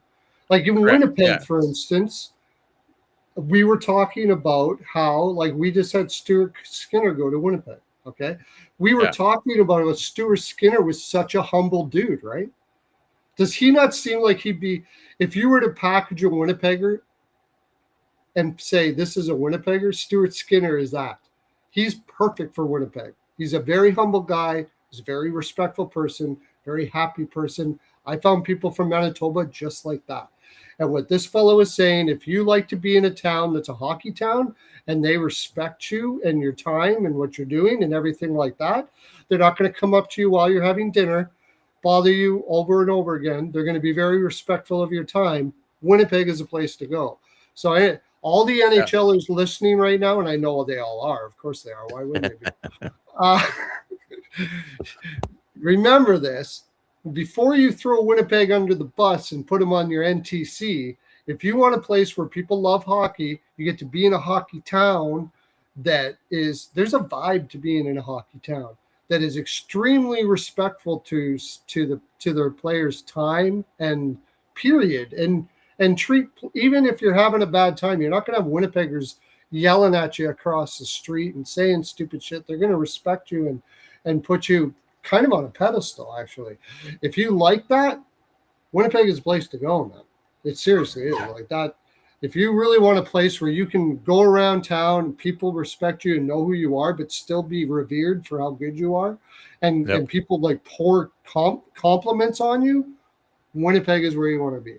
It's very good that way. But then I would say on the opposite of that, not saying all people, because generally people are, but in Edmonton, you're going to find more assholes that will ask for autographs while you're sitting at dinner and yell at you across the freaking street when you're with your family and shit like that. There's a lot of labor guys there that are pretty crunchy and they don't mind saying what's on their mind. Yeah, Clint, I agree. Like, approach at the right time. If somebody's coming up while you try and take a piss or something like that, I understand you being a little bit angry or something like that. But there's also times when it's just like, I just find players just like ignore that people are there wanting, like, you'll see how's the best way to explain this? I get it. They work hard and they made all that millions working hard. But again, you don't make those millions unless those people come to the game. Those people buy your jersey and appreciate you as a player and support you. They supported you. I'm not saying that you have to sign all 200 people signing their autographs, but take the time to acknowledge they're there, thank them that they came out to see you and stuff like that. Like, those are the things. Those are the values that everybody should have. I'm not saying you have to spend every single second with your fans and all that. Like, no, that's unrealistic. But I also think players, and not just in hockey, but in sports, but need to appreciate that more too, because you got the life that you had because these guys invested their time, money, and energy. I think most hockey players are like that. Yeah. Very most. And not just that, like they visit children's hospitals. You hear lots of players that do all of those sort of things like that. And, it's just, there's always a bad apple or something like that in there. But on the same note, like people that it is, I don't care how much money you're making, it is tough to be recognized everywhere you go. And it is tough, especially if people don't respect your privacy a little bit. Yep. It is tough. When you hear things like Marner's an eccentric dude. Let's get that right. He's eccentric. He's a different dude. There's no doubt about it. He says awkward things. Like, he probably wasn't made for Toronto with some of the things he says publicly and stuff like that. It's just probably wasn't made to be there. But it's not you. He's talking about like some really awful stuff that was done. And people said, and like he had enough fear in him that he had to get security and all that kind of stuff like that. So, that's too far. Terrible. That's terrible. And those are not the majority of anybody, but you're going to have that more chance of that happening in a place like Toronto, Edmonton. I would say not Winnipeg, but in many cities, because there's so many people that like hockey. So one of those people that are idiots probably like hockey. Whereas if you're in other places, there's not as much of a ratio of hockey fans, so it's less likely for that to happen, especially passionate ones. I've heard it all. This is, of course, our good friend and the stat master Jay. I've heard it all. Theo Fleury is the poster child for what an NHL Hall of Famer should be. I totally agree with you there, buddy. Totally agree with you. He's exactly what it should be. Yeah, exactly. But you gotta start advocating for Theo Fleury. Look at what Brady and Matthew did this year. They advocated for their dad all year. Their podcasts and media sounds like my dad. No reason why they shouldn't be in the Hall of Fame. And look what it did. Got him in this year. You got to get the word out. So, like, people that want Theo Fleury in there, which I think he does deserve it 110%, start advocating for him. Get his name out there. So, like, this guy should be in the Hall of Fame. And then they're going to listen and they're going to. Well, I already just did. So he's going to be in there next year for sure, of course. There you go. There you go. Just did it. But I think a lot of people may be afraid to do that because of his political leanings. I'm not one of those people. I don't care what your political leanings are. It shouldn't matter whether you go to. It's not even leanings. He's had a YouTube channel that has been very abrupt about what he believes and all that kind of stuff like that. Yeah. Yeah. Right. So, but that shouldn't have nothing to do with anything, and that's what I really don't. That just doesn't sit well with me. That when you're talking about a Hall of Fame and about a sport, that should not have anything to do with anything. Oh, you don't think? Oh, he was not agreeing with me. Sorry. I should go Oh, into wow. concussion profile for not. He's not. He doesn't agree with me. Okay. All right. Why would Theo You Fleury have to not come be a on Hall of and say Famer? that. I don't know why you would say that. Like for his play on the ice, why would you say that?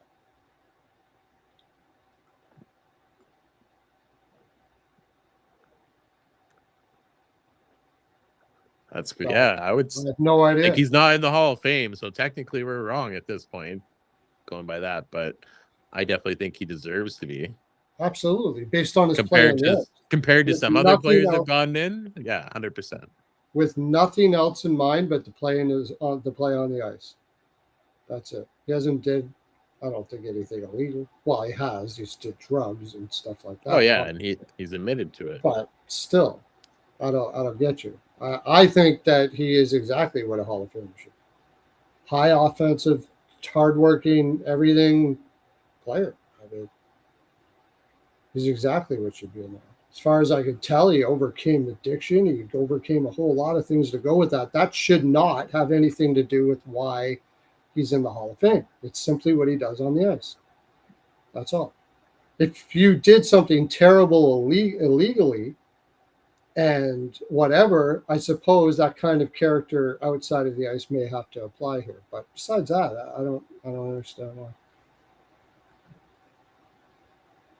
Maybe he'll write a big message on there or something. The link's up above. Join in with audio. Do on camera.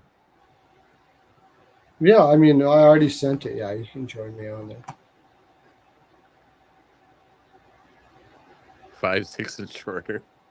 No, nothing to do with his size.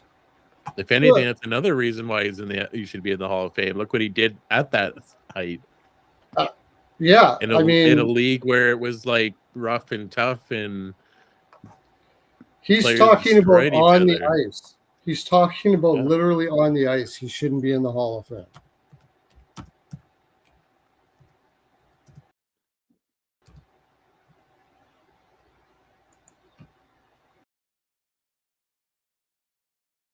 Is it because he's never won any awards, I guess?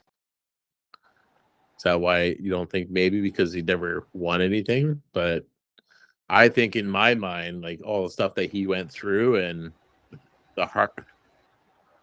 Yeah, he was an all-star. 1,088 points in 1,084 games. And a Stanley Cup. He won a Stanley Cup. He won a Stanley Cup. Yeah, he just didn't win any scoring titles or anything, but He had a career point a game. He was a point a game career player. yeah.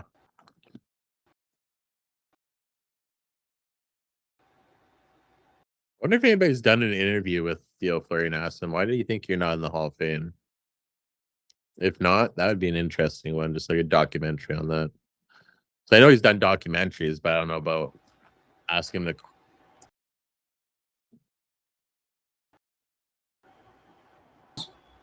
It's all opinions. Like, He took you out of your seat. what? He's a Oh, Theo player that would Fleury? take you out of your seat. He was that good. Yeah. 200-point season, 140 goal season, 146 goal season.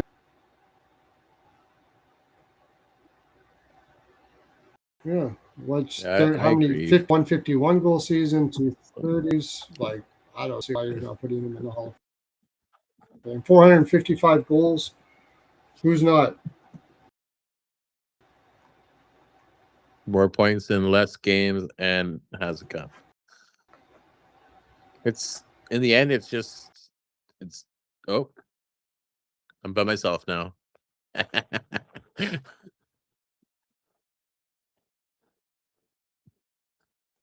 See, I kicked Pearlo out. It's just me now. I love Fleury's a hall of good players, but not in the same category as Gretzky, Lemieux, or Howe. No, definitely not in that category. But when you look at all the people that have been inducted, like, do you say a Matt Sundin or Daniel Alfredsson should be inducted over Theo Fleury, and why? Like, those are similar type of players. Theo Fleury has a cup, similar point totals.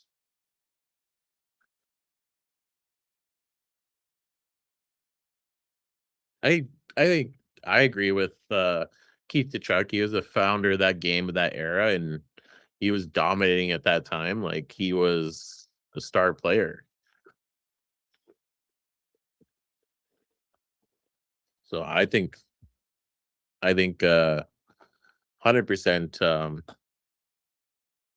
Big Walt should be in the Hall of Fame, but his time should have came sooner. But just this year, like I said, Brady and Matthew, they advocated hard for him this year. Like, if you listen to the podcast, there's always a snippet somewhere of them saying, "Yeah, and you're not in the Hall of Fame. My dad's the best player in the world. Like, was the best player in that era, like one of the best players, and how is he not in the Hall of Fame?" And talked about it, and look, there you go. He's in the Hall of Fame now. That's players have to advocate for themselves to get in the Hall of Fame.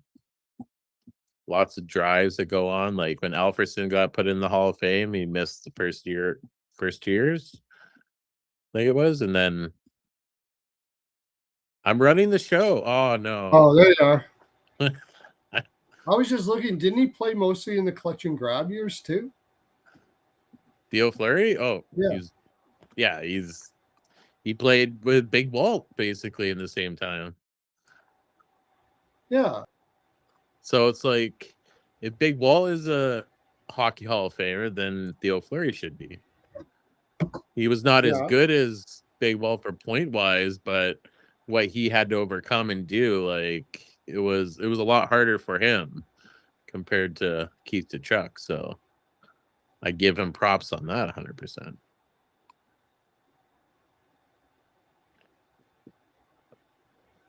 Well, yeah. I mean, It's all opinion. It's everybody has an opinion, and everybody has the right to opinion. So you can argue one way or the other, and both are technically right, because you can compare him to other players that are in the Hall of Fame and say, yeah, why shouldn't he be in the Flame? And then also, he's not in the Hall of Fame right now. So it's like, you can make arguments both ways, and both sides are right, technically. Well, based on what I see, players that go in, and just eye test alone. I mean, he was a what was it? Okay, I had him up here. Where are we? There we go. Yeah, 1990. Yeah, he played all through, exactly through the clutch and grab years at a point a game. Give me a break. Come on. With a point a game in the clutch and grab years, you are a Hall of Famer. And you won a cup. For sure, you're a Hall of Famer. No doubt about it. And he was feisty too. That's what I love about Theo Fleury. He was right in the thick of everything.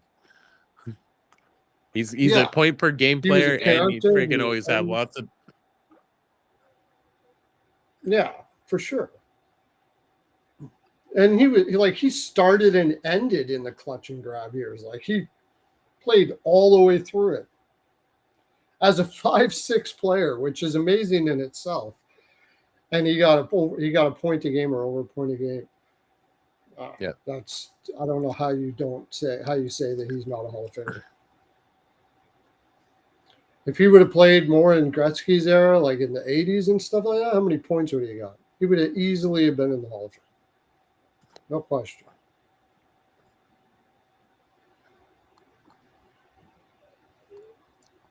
No question. Well, yeah, one thing we did talk with Ovechkin back. So he's going to play this year. Well, how many goals this year do you think? Because what is he, like 79 away from the record or something, or 76, something like that? Yeah. From 1,000. So if he puts up a solid 30-goal season, do you think he plays next year? If you're that close and you're healthy? I Jay's still was healthy. really sure he was going to play this year because like everybody kept on going to shake his hand and stuff, and he kept on going like that. I was like, oh, he's not retiring. But I don't know with Ovi. He If he knows. has a really good year, I could see him. I could see him keep on playing and playing, and I could see him retiring. I could see either one. I could see either one. I I think it completely depends on how he feels that he is competing at, and if he feels he's competing at a level that is satisfactory to him, then he'll keep on I playing. think this year he's gonna score a lot more because look at the cast they have in Washington. He can go now and stand on the one circle in the power play, do shit all, and just wait for the pass. Like Well, he always did. he always Yeah, I did. mean, I don't think he's going to get the. I don't think he's going to get the minutes this year, though. He had to work harder for it this year. Like you could see when like the year before and this year when he was playing, like he was working hard to get those goals. Like he was skating like slow, but he was back checking and everything. So he was trying to do a little bit more this year. So I'm like, he's still got a little fire in him. I think he's playing. He's not going to get as many minutes. No, he's gonna be a third line So, player, first power. He's gonna get his power play minutes. and I will never. There are players like that. There are players that I will never bet against to do whatever they're going to do, and that's one. As far as goal scoring is concerned, Ovi, I will never bet against whatever he could do. Never. How many It's people? like Sidney Crosby. Sidney Crosby to me is one of the top 5 leaders of all time. Where you want to put the leaders, I don't know, but he's incredible. I'll never. It's not true. I bet against him. If there's any player that I've lost more money against is because of Sidney Crosby. Yeah. That guy can get a team going in the right direction, and I just saw like his work ethic and how he gets everybody motivated to also go that direction with him, and everything he does. No way Pittsburgh should be making the playoffs last year, and I know Muse should get credit for that, but no coach I don't think will ever get Coach of the Year with Sidney Crosby there. I wonder if he coaches after his career is over or something. He could be like Brindamore. I see him more of as a GM because Could be too. super competitive and very smart. So I don't see him as a coach. I see him more of a chess player. So like a GM kind of things. Like I could see it. I could see him doing whatever he wants to do. Like, I could see him as like Rod Brindamore, like being in the gym and that, but I could also see him like a kind of like a Bill Guerin also. Or Joe Sakic, or who's the best ex-player general manager right now? Mm-hmm. Who's ex-player general manager? What do you have? You have Stevie Y, Joe Sakic, Bill Guerin. Am I missing? List of NHL GMs. Let's see. That's an easier way to do it than go down Puckpedia and do it by head. Okay, yeah. Pat Verbeek, Don Sweeney, Jarmo Kekalainen, Craig Conroy. Calgary, he's just new though. Eric Tuski was not a player. Kyle Davidson, not a player. Joe Sakic, Don Waddell. Bill Zito. Don Waddell didn't Bill play Zito. all that much though. Bill Zito. Bill Zito. But I forgot he even played. So yeah, I think he played. Yeah. Chris Jury. How much did he play? I don't know. Bill Zito would be the guy for sure. Let's see. But like guys that played a lot. This would be like the 60s, right? Oh no, 8. He didn't play. No, not that far back. Oh no, he didn't play in the NHL. I thought he did. No, he didn't. He played in NCAA. I didn't think so. Yale University, and then. So I'm talking about ex-NHL, like ex-NHL players, and specifically ones that played like a lot, like Sakic, Eisenman, Bill Armstrong. No, Karen played a lot. Julian Beesbrod. Yeah, it's not like Mike Greer. Like Mike Greer. He's looking. Give him time. He might be the guy. He played quite a bit. He played enough that And I then could say that's big balls Danny Briere right now. Danny Briere. Can't forget that. Steve Stais, brand new one, but he played. Matthew Darsh. Yeah. Chris Drury, yeah. Yeah, Darsh played. That's right. I forgot about that. A lot of them did, yeah. Yeah, the only guy that I think the best GM of all time is probably Scotty Bowman, and he never played an NHL game. Best GM and coach of all time. Both. Incredible hockey mind. Nobody wants to talk to him now. The only person time he goes on is with Pierre McGuire. I listen to it all the time. I don't know why. They think he's too old school or something. But I whenever he's going to be on that sick podcast, I always listen. Yeah, the big ones, like I don't mind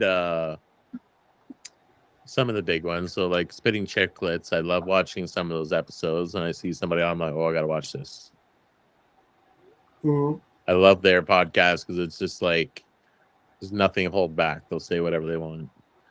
Some of them, I don't like the professional podcasts where you're just doing like media kind of like answers and media questions. Those things are just like, what's the point? It's just wasting my time. The ones trying not to have too much of an opinion so they don't piss anybody off. Obviously I'm not in that camp. Yeah. Like here's the pre-approved list questions you can ask me, and that's it. Where the other ones are like, ask you whatever.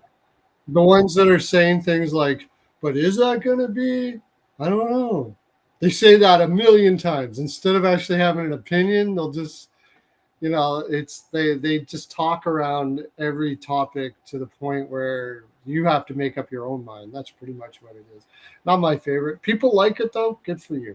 I don't want to shit on anybody for whatever you like, but I like the real stories. I like the Mike Commodore. It doesn't matter what show he's on. He's like, I'm giving you R-rated, full frontal. I don't even like Mike Commodore, Rhett Warner.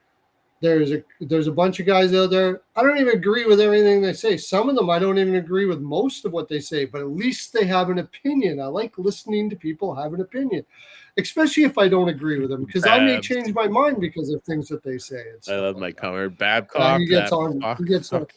Fuck that. Oh,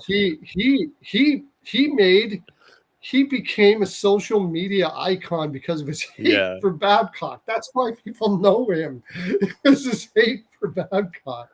Oh yeah, he can't stand him. Never could stand him. Said he ruined his career. Oh, I just loved it because he's like, I can't fucking shake this guy. I start in the NHL. I'm fucking in Anaheim, and here's Babcock throwing me in the minors, fucking me over, and then he's like, oh, I'm gonna get traded to Detroit, but Babcock's there. Oh no, it's okay, Mike. Bab said that he's fine with you. He's looking forward to you. He sees the need for you on the team. Gets traded to Detroit. Fucks Commodore over again. Benches him and all this. Just like, I just loved how Commodore's like, Babcock, fuck that guy. Oh, and Pearlo. I just lost my camera. Your signal faded. I just lost my camera. Oh, there we go. Got it. Got back again. But I think we've gone. Is there any news today that you want to drop in? Something that you've been thinking about that's going on? I've heard that Pittsburgh was trying to be in on Robertson. I think Robertson signs the 1 year and then signs with Dallas next year. Oh, I could talk about that. I posted this on Twitter. I think what happened here is Jim Nill used this opportunity to find out.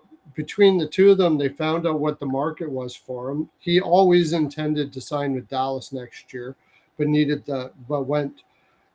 more cap space. So they're probably gonna work at a deal for a 1 year or go to arbitration, take that 1 year, and then sign after. That's what I think is going to happen. You don't need to go to arbitration. But Jim Nill took the opportunity to find out what general managers were willing to part with while they were going through the process too. I think he used that as an opportunity to get information out there about players and who might be available. But that's what I think happened. Multiple people are reporting that there was an offer on the table to go to Seattle. Uh-huh. Right. So he got to find out what Seattle's willing to give up for players. And so now there's a rumor going out that his dad was the one that canceled the thing or whatever. I don't know. Matt Robinson from the Ice Guys, or was from the Ice Guys. He mentioned it to me that it was that was the case. Parents like, we're not going to Seattle. I think there was lots of offers. That one just came out because it was $15 million, and they turned it down. There's so many things I think could go on in the background in this if they're both in on it together. One of the things they're doing is going when he signs with Dallas, it's going to just give him more love because he turned down the $15 million, and then he ends up signing in Dallas next year for 14. So there's a lot of things that I think behind the scenes that are happening that happens. I really feel in my gut that he's staying in Dallas next year. I really do.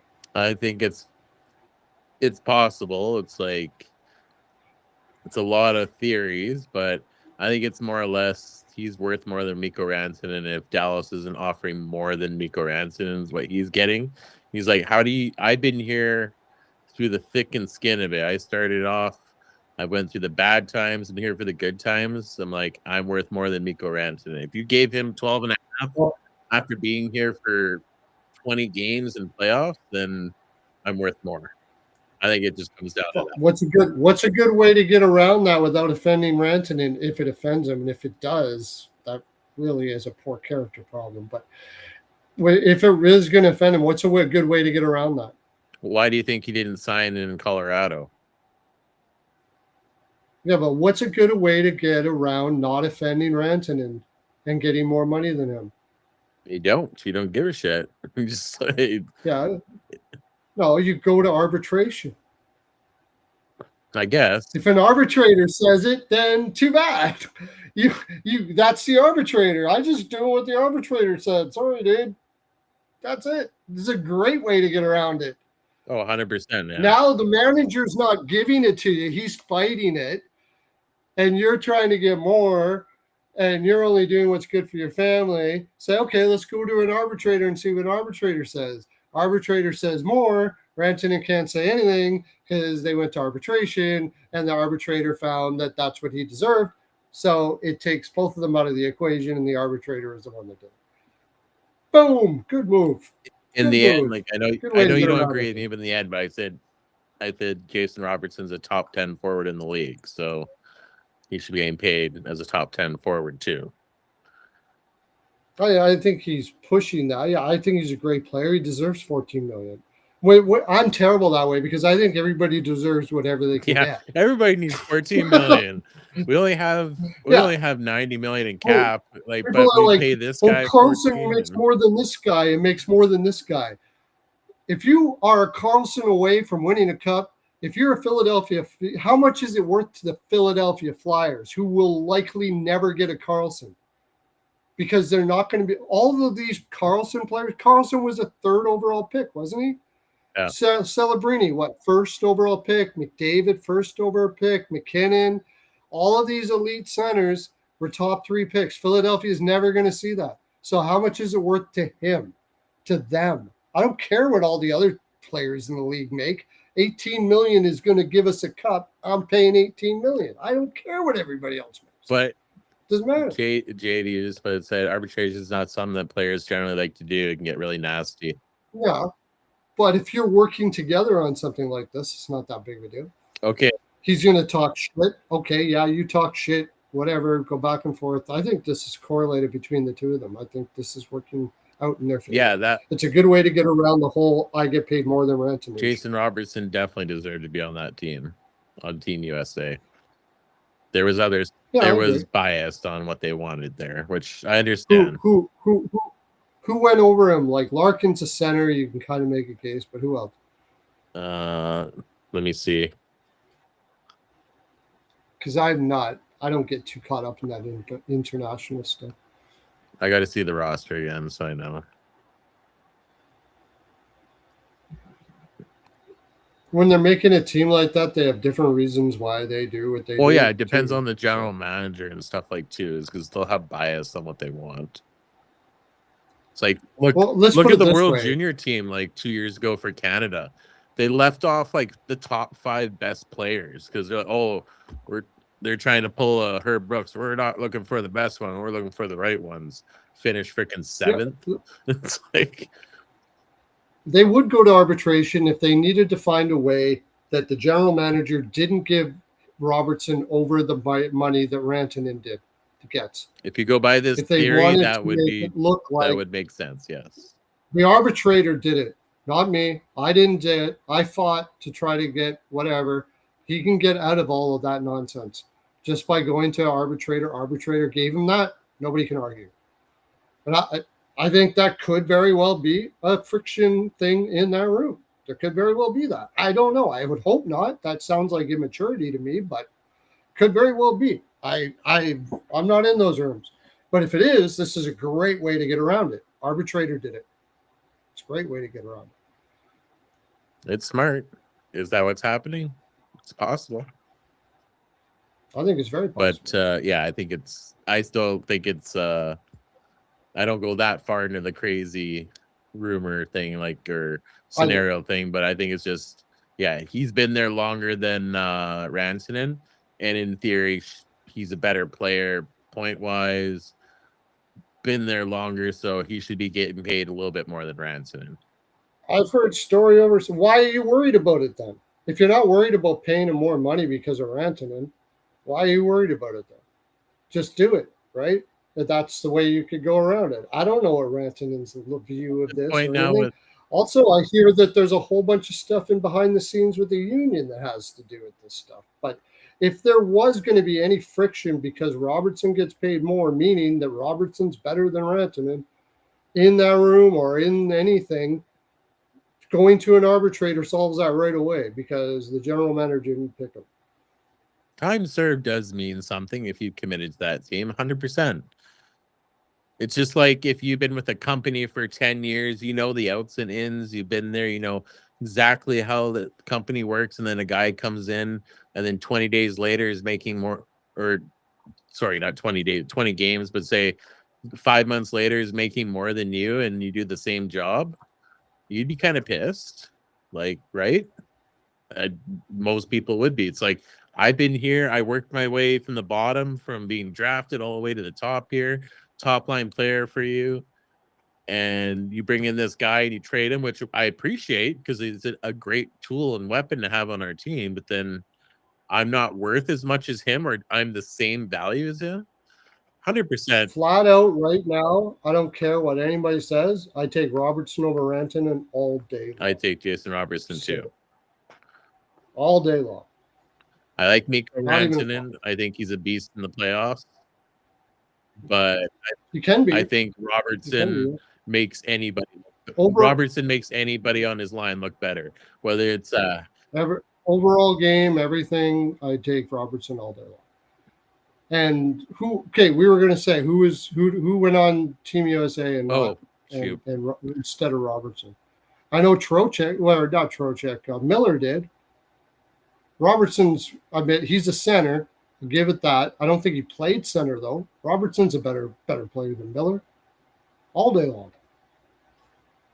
Why is Miller there? Why is Trocheck there? All right, so we got to look at Matt Boldy. Here's the first one.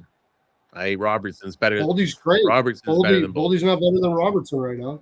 I love Boldy. Kyle Connor. Not better than Robertson. Kyle Connor, I think Kyle Connor not better than Robertson. Not better, but he has goal scoring attributes which he'd want on the team. So Jack Eichel, better than Robertson. He's not better than Robertson. Jack Eichel. That's who? Jack Eichel. Jack Eichel, yeah, he's a center. He's a shutdown guy. Yeah, of course, yeah. That's Jake Gensel. I'd take Robertson 100 times over Gensel. Close. I think it's close. He's underrated.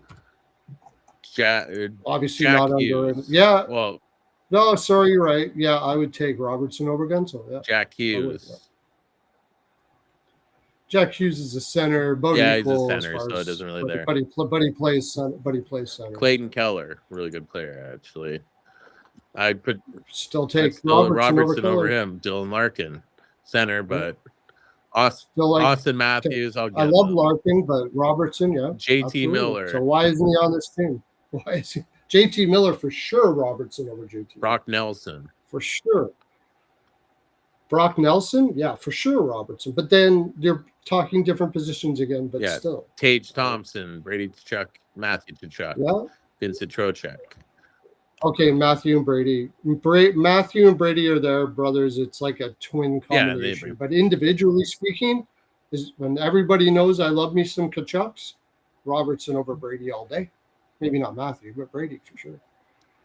Oh, I'm gonna roast JD. Who's Robertson's best center he's ever played with? Who's the best center Robertson's ever played with? Hintz. Hintz is great. Yeah. But he's not great. He's good. He's good, but he's overrated. If you get guys like that are playing with these top tier centermen, and Robertson's can still produce 80, 90 points. Like if you look at the points, I haven't even looked it up. I can guarantee if you look at the points in the last 5 years, Robertson is here and all the other players are down here. Like Robertson's the one that drives the line. When you look at all those wingers, what role is Robertson not able to play that they can? He's an elite shutdown winger that can score 40 goals and drive play. He's better at everything than all of them. Yeah. I love So what role can he not play? If you put Jason Robertson next to a Nathan McKinnon or even a Connor McDavid, that guy could score 140 points. Oh, I don't even. You put that would be just stupid. Like I don't know what his points total. Jason Robertson can skate with Connor McDavid, and then yeah, he could. He's not super fast, but he's super smart. He's like Stone in a lot of ways, but faster. I don't know. Maybe it's a personality thing because he does seem kind of like really laid back and almost beach-like. You know, maybe it's something to do with that, but I don't know. I don't get it. Yeah, I think Roberts. He's the elite shutdown winger. Oh, give me a break. What are you talking about? Holy smokes.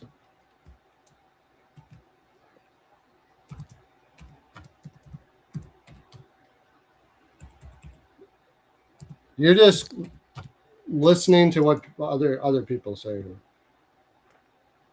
No, he's definitely good. Oh, above average.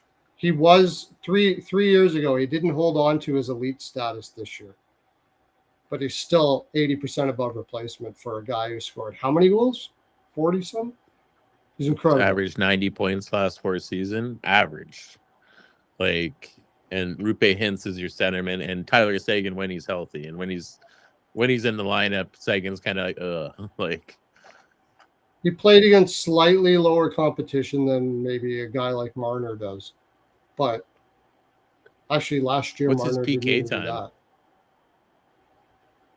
No, he doesn't play PK. Doesn't play any PK. Okay, so he's on. He doesn't have to. They've got good PKers there. He shouldn't be using. That makes sense. Players. He's the guy. You shouldn't be playing 5-on-5 players like him on the PK. If you do, then you have a PK problem. Then you should be able to get guys to play the PK. Yeah.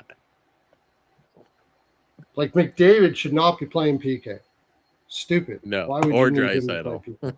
Those are the guys you want on the ice together right after. And they are playing. They do play PK because they haven't. Now that they have Dickinson, they don't have to as much, which is good. See, that's why I think Edmonton should sign Lazar, because Lazar is really good defensively and can play PK. I think they should get him back, but give him the role. And Curtis Lazar wants to be there in Edmonton too. He's all Edmonton. But if not, if Ottawa had to move, like you said in the thing for Holiday in a first or something to try and get Tippett and Hells and Hensler or whatever, then I would sign Lazar in a heartbeat to be the fourth line centerman in a heartbeat. 40-goal scorer, 80% above replacement against pretty much elite competition, like just below They had enough depth that they could match up his lines, which is good. That is pretty elite. He's had a lot of chances, but I don't think you look that's like Marner if level. you look at Lazar when he was in Boston, great fourth line player. And you watched him in Buffalo, he played decent. And Edmonton, he just didn't get a shot. Again, you're double shifting McDavid and Draisaitl. Yeah, but Lazar's not. I agree with JD on this one. Lazar's not very good, but he's every bit as good as Sissons. Sissons just got $4 million. He's better than Sissons. He's not very good, but he's better than Sissons.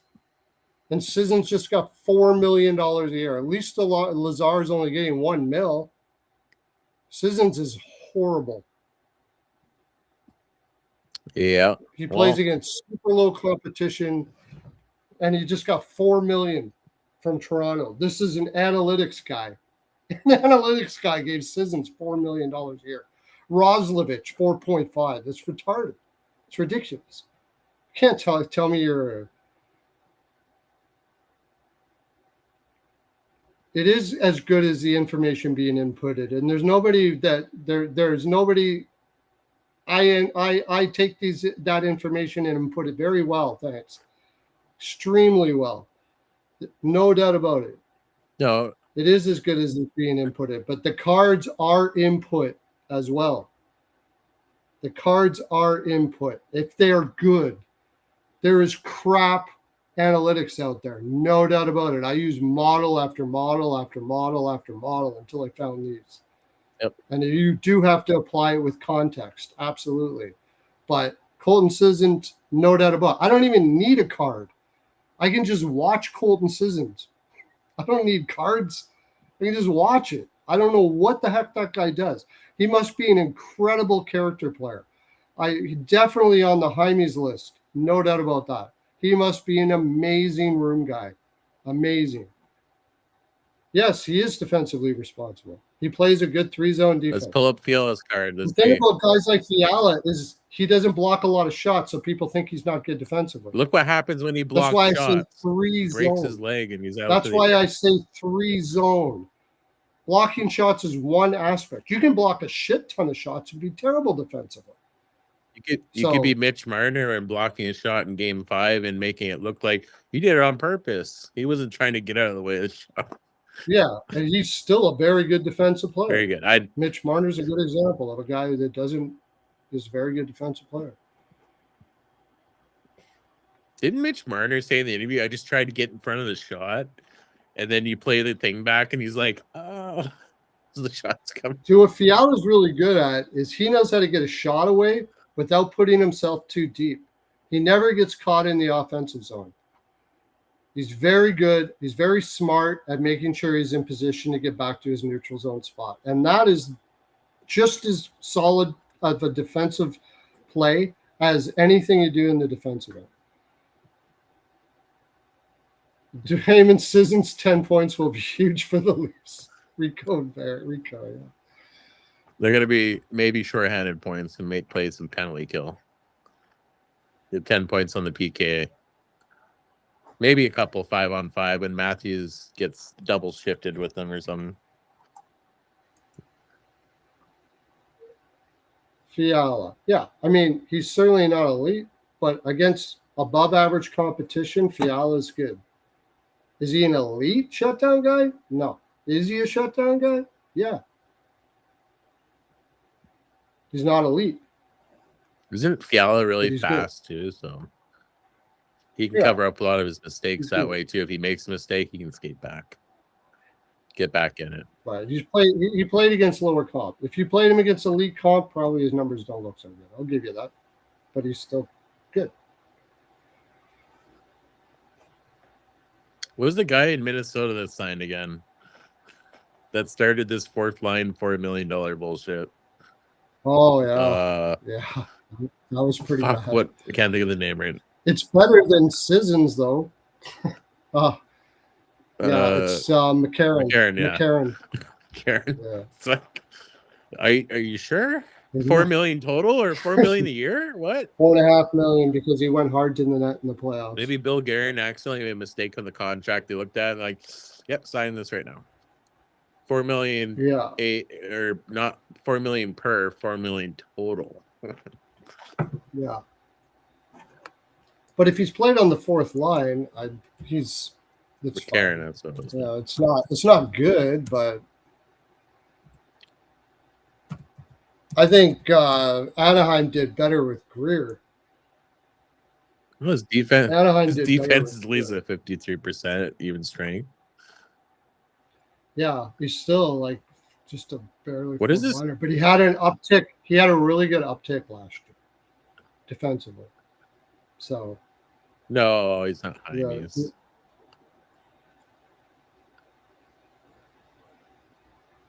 The Jaime's team. Yeah.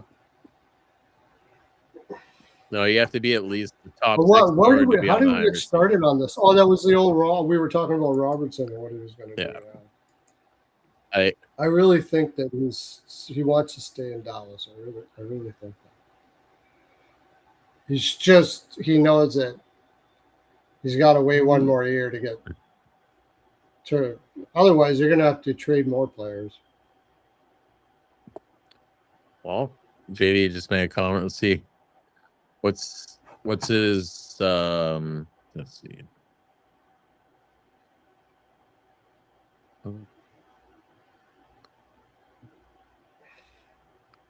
I like using Money Puck because it does. Well, yeah, but these are the same people that thought it was a good idea to play Spence 5 minutes in the playoffs and that they should trade him to Ottawa for a second-round pick. So they got Cody Ceci. Their problems are solved. Not one person in LA went up and said, I should strangle you for what you're doing right now. Not one person in LA said this. That was absolutely diabolically bad. Like, come on. When's the last they got Fiala? Like they've made like terrible moves. That was a point. There's only one person there that thought it was a bad idea.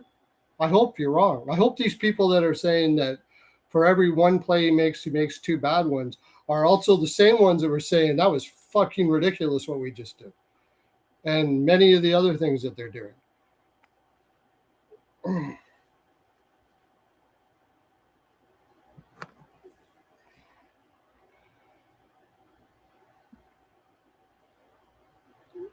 Well, I watch a divorce-worthy amount of hockey. I believe last year he did have a downturn, though.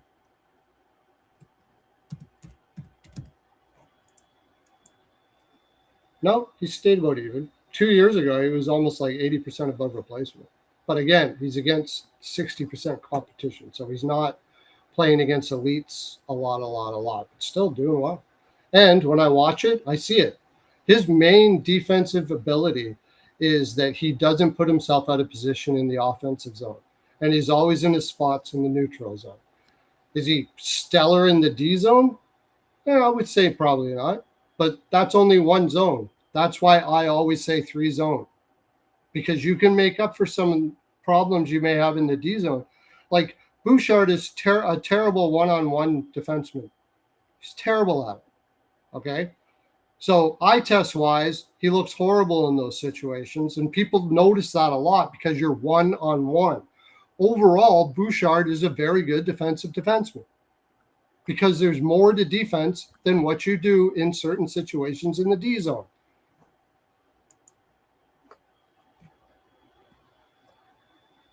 They butchered the Spence situation. Yeah, absolutely.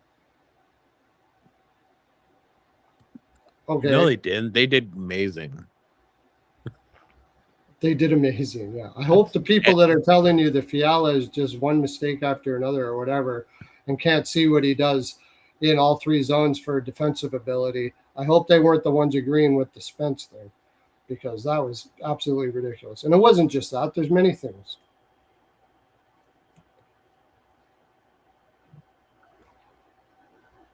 Let's see.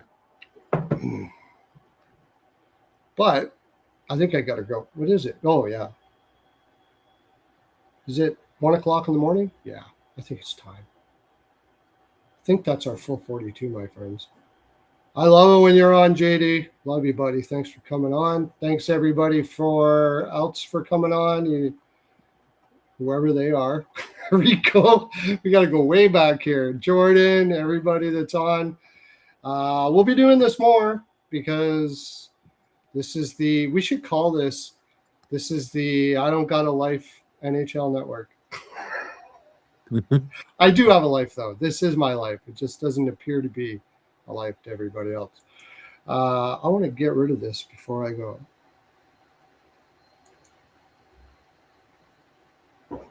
Hide. How do I hide? There we are. I'm hoping this Claude thing is done tomorrow. Yeah, I think he's waiting on Ottawa. I don't know. It's not. I think he might have been going to Philadelphia, and then all that stuff's happened. He's not going to Philly now. Somebody made a point I saw. Somebody made a point I saw, and it's like the longer this takes, the better it looks for Ottawa, because if he was really committed to leaving Ottawa, going somewhere else, he would have just done it. It would have been done. Mm-hmm. So the longer this takes, the better chance Ottawa has getting him back. So I think it's about a little bit about a money issue. Ottawa might be lowballing him a bit, and he's just. Well, it's probably all bonus, added bonuses. Keep the cap low so they have cap flexibility and give bonuses. He's probably could get the same bonuses in Edmonton, but he's going to play with Draisaitl or McDavid, so he's going to hit way bigger bonuses. Where if he's in Ottawa, he's probably going to play lower down the lineup, right? I think a couple of people said he's out. Edmonton's out now.